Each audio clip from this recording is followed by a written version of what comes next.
ошондой эле да продукцияны тандап атканда сизде мындай болушу мүмкүн. Уникалдуу продукция болсун, элде жок продукция болсун, эч кимде жок продукция болсун деген ой менен тандагандар да болот.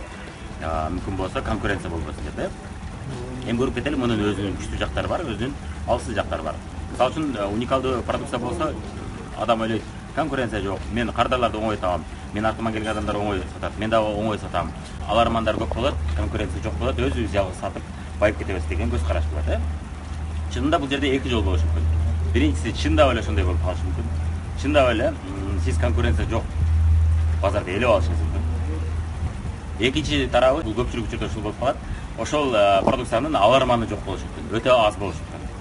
Ошол аларманын чымчып жандай көптөгөн будайдын арасынан бир айталы бир кичинекей капкара таштандыга окшогон нерсени издеп табууга барабар болуп калышы мүмкүн. Ошол сиз кардары жок бизнести жасаганга аракет кылып аткан болушуңуз мүмкүн. Бул сизди биринчиден убактыңызды аябай көп кетирип коет. Ошол бизнести жасаш үчүн, ошол бизнести куруш үчүн, ошол бизнести чындап дайым алып турчу кардарды табуу үчүн сиз көп убактыңызды жоготуп коюшуңуз мүмкүн. Жана уникалдуу продукция болгондо бул көбүнчө 1-2 же саналуу гана продукция болушу мүмкүн.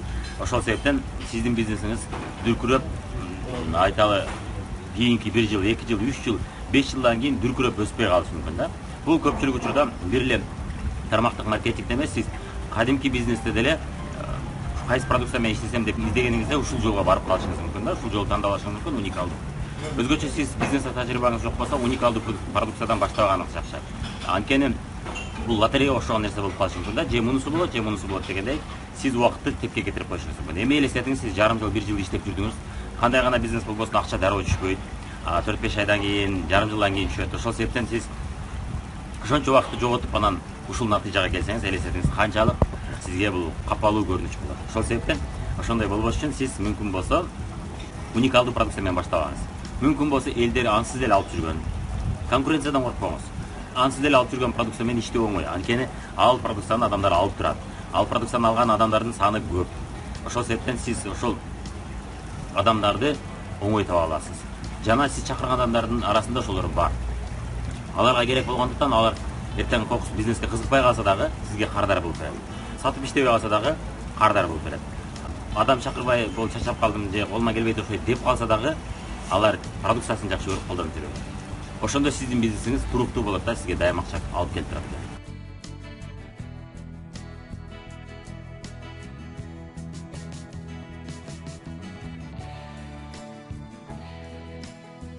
Жана ошондой эле кадимки бизнесте да айтылат, сиз опытыңыз, тажрыйбаңыз жокто баштаганда, ушундай продукция менен баштасаңыз, сиз жок дегенде айталы биринчи алгачкы өзүңүздүн бизнесиңиздеги акчаларды таба аласыз дейт да. Чоң бир базар болсо, ошонун бир кичинекей бөлүгүн аласыз.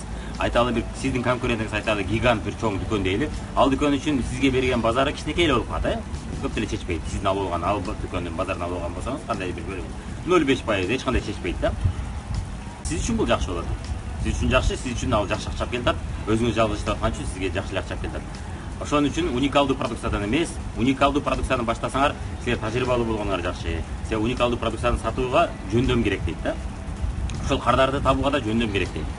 Ошол себептен тажрыйбалуу болгондо гана уникалдуу продукцияга убактыңызды кетирсеңиз болот. Ошондо дагы сиз болбой калса, мен эч нерсе жоготподум деп кете бере турган абалга келгениңизде гана кылыңыз деп кеңеш берет да. Эмнеге дегенде, сиздин ошол мезгилде убакыт жоготуп койсом да макул, эч нерсе эмес бул. Зато мага жагат бул деп. Жана акчам кетип калса дагы реклама кылууга ошого мен даярмын дегениңизде гана уникалдуу продукция менен баштагыз дейт. Ага чейин мүмкүн болсо уникалдуу эмес продукциялар менен бизнести баштап акчага чыгып алыңыз дейт. Эгер болбой калса, кайра уникалдуу эмес, элдер ансыз деле алып жүргөн, конкуренция көп базарда иштеп акча таап аткан болосуз. Уникалдуу продукцияда түшпөй калса, кадимки буга чейин ачкан бизнесиңизден акча түшө берет. Биз да ушундай көз караш менен иштеп аттык. Биз иштешкен компанияда элдер ансыз деле алып аткан продукциялар толтура, ассортимент бир 3000ге жакын. Ошол продукция менен иштеп бизнесибизди куруп алдык. Кийин уникалдуу продукциялар менен иштеп көрдүк. Кайсыдыр бири жакшы кетти, кайсыдыр бири жакшы кетпеди.